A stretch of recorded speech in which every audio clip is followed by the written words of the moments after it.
হ্যাঁ, এবার যদি পেছান তাহলে কিন্তু আমার মাইন্ড কিন্তু কঠিন হবে। আচ্ছা, ফ্ল্যাশটা একটু ভালো করে ধরেন। হ্যাঁ রেডি। আচ্ছা ফ্ল্যাশ ধরেন ভাই, আপনারা সবাই যদি মোবাইল এই গ্রামের নাম কি? ফরিদপুর না, ফরিদপুর সদরপুর ভাঙ্গা, ফরিদপুর ভাঙ্গা মাইজেল গ্রাম। ওইসে কথা বলা বন্ধ করেন, কেউ কথা বলবেন না। আমরা আসছি হচ্ছে ফরিদপুর মাইজেল ভাঙ্গা, না ভাঙ্গা মাইজেল গ্রাম, কালিয়া ইউনিয়ন। আচ্ছা আচ্ছা আচ্ছা, এখন এখানে আমরা এসে পেয়েছি একজন ইমাম সাহেব হচ্ছে এখানে নামাজ পড়াইতেছে এবং একই সাথে তিনি একজন খ্রিস্টান এবং এই এলাকার ভিতরে খ্রিস্টানদের দাওয়াতি কাজ করে। তো এই শবে বরাতের দিনও উনি নামাজ পড়াইছে, মুনাজাত করছে এবং ইনার পিছনে যারা নামাজ পড়ছে এদের নামাজ, খ্রিস্টানের পিছনে তো নামাজ হয় না সাধারণত।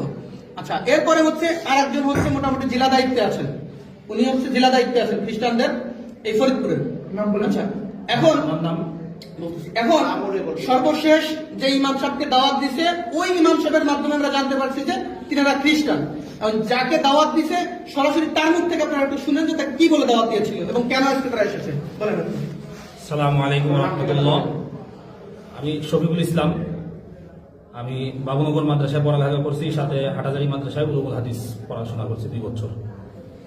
আমি এই এলাকায় নতুন ইমাম নিয়োগ হয়েছি, সেই সুবাদে ওনাদের সাথে আর কি আমাদের একজন মুসল্লি বিভিন্ন জনের সাথে পরিচয় করা দিচ্ছিল। সেই বিভিন্ন জনের সাথে পরিচয়ের সুবাদে ওনার সাথে আমার পরিচয়, ওই মুসল্লি ওনার সাথে আমার সাথে পরিচয় করাই দিচ্ছে। পরিচয় পর্যায়ে উনি আমাকে বলতেছে যে ভাই আসেন, আমরা তো একই শ্রেণীর মানুষ, দুজনই আলেম, তাহলে আমাদের পরিচয়টা আর একটু গভীর হোক।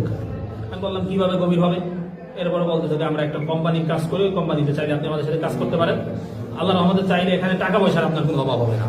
আপনি আপনাদের সাথে থাইকা আমেরিকা, লন্ডন, বড় বড় রাষ্ট্র আপনি সফর করতে পারবেন, ভ্রমণ করতে পারবেন, টাকা পয়সা নিয়ে চলবেন।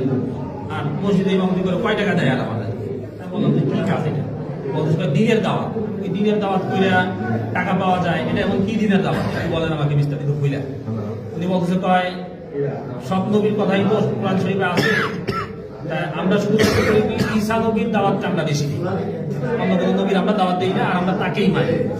আমি বুঝতে পারলাম যে এখানে আসলে উনি খ্রিস্টান মিশনারিদের একটা কাজ চক্রান্ত, যার কারণে আমি ওনাকে আস্তে আস্তে আমার লাইনে আনার পর্যায়ে এক পর্যায়ে গত পরশুদিন ফোনে আমার সাথে বলতেছিল যে কোরআনের মধ্যে মুহাম্মাদের নাম আর কয় জায়গায় আছে, তার থেকে আমাদের ঈসা আলাইহিস সালামের নাম, মাসিহা ঈসার নাম আরো বেশি জায়গায় আছে, এরকম বলতেছে। পরে আমি গতকালকে সর্বশেষ জিজ্ঞাসা করি যে ভাই আমার তাহলে, উনি আমাকে অনেকদিন ধরে পারাপারি করতেছিল যে আমাকে কি দিবে, ওই তরিকা দিবে, কিছু কিতাবাদি আমাকে দেওয়ার কথা ছিল, কিন্তু তরিকা না দেওয়ার কারণে কিতাবাদি উনি আমাকে দিচ্ছে না।